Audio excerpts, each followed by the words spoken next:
حضور کی مہمان نوازیاں. میں آتم تائی کی بیٹی کہتی ہے میں قیدی بن کے آئی تھی، اور جب میں آئی تھی تو میرا خیال تھا میں کڑوی کڑوی باتیں کروں گی مسلمانوں کے نبی سے، اور معاذ اللہ میرا خیال تھا میں سخت جملے بولوں گی.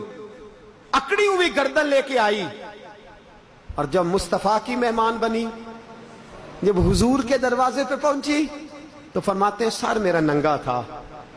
آمینہ کے لال نے اور فاطمہ کے باپ نے اپنی گردن مبارک کو جھکایا اور مزمل اور مدثر والی چادر اتار کے حضور نے میرے سر پہ رکھی. فرماتی ہیں میری اکڑی ہوئی گردن جب مصطفیٰ کی چادر آئی تو خود بخود جھک گئی. میں چند لمحوں کی مہمان کیا بنی. سلمان فارسی کہنے لگے محبوبہ تیری پاک چادر ہے، تو نہ دے، یہ تو کافر کی بیٹی ہے. انما المشرکون نجس، مشرک ناپاک ہوتے ہیں، میں اپنی چادر دے دیتا ہوں، کافر کی بیٹی ہے. تو حضور نے فرمایا سلمان چپ کر جا، بیٹیاں برابر ہوتی ہیں، بیٹیاں سب کی سانجھی ہوتی ہیں، نہ کہ کافر اور مسلمان کی. کہتی ہے وہ دو منٹ کی میں مہمان کیا بنی، جب کہا نا بیٹیاں برابر ہوتی ہیں تو میں کافر تھی پر میرے آنسو ہی نکل گئے. میرے نبی کریم کی میں مہمان کیا بنی. مصطفیٰ نے فرمایا تیرا باپ مسلمانوں جیسی خصلتیں رکھتا تھا، کاش وہ مسلمان ہوتا. بتا تو رہے گی یا جائے گی؟ تو میں نے کہا مجھے جانے دے. میں چلی گئی. پہلے میں اپنی بستی میں تنقیدیں کرتی تھی، اب میں اپنے بھائی سے جا کے کہنے لگی بھائی میں چند لمحوں کی مہمان بنی ہوں، میں نے کائنات میں اس جیسا دوسرا دیکھا ہی کوئی نہیں.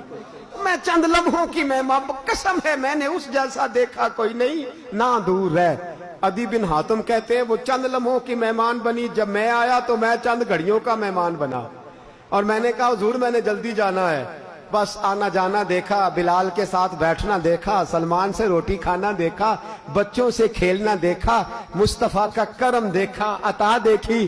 حضور نے فرمایا جانا نہیں. تو میں نے کہا حبیبہ جو تیرے پاس آئے وہ جا سکتا ہی نہیں، جو تیرا مہمان بنے وہ جا. اور دوستو یہ تو بات تھی نا وصال ظاہری سے پہلے کی. کیا لفظ ہے، کیا حدیث ہے، کیا درد ہے.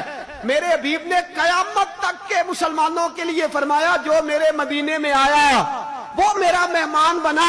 اگر اسے کوئی تکلیف پہنچے تو فرمایا وہ صبر کرے، جو میرے مدینے میں آ کے میرا مہمان بن کے تکلیف پر صبر کرے گا، میں اس کی میزبانی یوں کروں گا کہ قیامت کے دن سفارش کر کے جنت میں داخل کرا دوں گا. جو قیامت تک ہندائے کرم خوشبختاں تے سلطان مدینے والے دا تے کوئی قسمت والا ہی بندہ جے مہمان مدینے والے دا. اے کوئی قسمت والا ہی بندہ جے مہمان. فرمایا قیامت تک میرے مدینے میں آنے والا میرا مہمان ہے. میں اللہ کی قسم، اور یہ اس کو کرامت نہ سمجھ لیجئے گا، یہ برکت ہے، یہ ادھر کی عطا ہے. پہلی یا دوسری حاضری کی بات ہے، میں تھوڑا چائے کا عادی ہوں تو چائے بھی ذرا میں وہ دیہاتی آدمی ہوں نا، پینڈو ہوں تو ڈبے کی چائے مجھ سے پی نہیں جاتی. تو وہاں اکثر ایسی ڈسپوزیبل چائے ملتی ہے. تو رات کا سناٹا تھا، بڑا پریشان تھا، اکیلا بیٹھا تھا. میرے دل میں خیال آیا کبھی کوئی تازہ چائے کا کپ ملے نا. تو ساتھ یہ بھی میرے دل میں ہلکا ہلکا خیال ہے کہ مہمان بھی ہم مصطفیٰ کریم کے ہیں. اب یقین کریں مجھے یوں لگا جیسے کو پہلے ہی بندہ کھڑا تھا. سرانے ایک خان صاحب کھڑے ہیں پٹھان، مجھے کہنے لگے مولانا چائے پیو گے، چائے پیو گے. اب چائے آنے تک، ہم انسان ہیں نا، کمزوریاں ہیں، اب چائے آنے تک مجھے خیال نہیں تھا کہ کیسا معاملہ ہوگا. لیکن وہ چائے جب اس نے ڈالی نا اور پیالی میں آئی تو ابھی بھی گمان کچھ اور ہی تھا.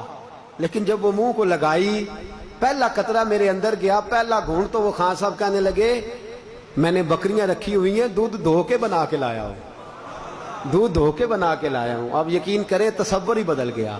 میں نے کہا حبیب نے سچ فرمایا، جو یہاں ہے وہ میرا مہمان ہے، اس کو کمی رہتی نہیں. کوئی قسمت والا ہی بندہ جے مہمان. یہ حضور کی بڑی عظیم سنت ہے. کریں گے مہمان نوازی انشاءاللہ تعالی، پیار کریں گے، محبت بانٹیں گے، خلوص تقسیم کریں گے. ایک بات اور کرنی تھی وہ رہ گئی ہے. دعا کرے اللہ کشمیریوں کی مدد فرمائے. یہاں تو سیاستیں ہوتی ہے نا کشمیر کے، دعا کریں. کشمیر صوفیاء کی دھرتی ہے، کشمیر اللہ والوں کی دھرتی ہے. دعا کریں اللہ ان کی مدد فرمائے.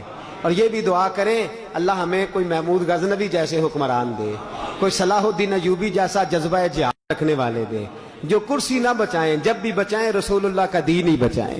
ایسی ہمت اللہ عطا فرمائے کہ اللہ پاک کشمیریوں کو اپنے فضل سے جلد آزادی نصیب فرمائے اور اللہ پاک اپنی خاص رحمتوں سے انہیں پھر سے مہکنا اور چہکنا Subscribe to our channel by clicking the subscribe button. Click the bell button and enjoy the latest uploads from our channel.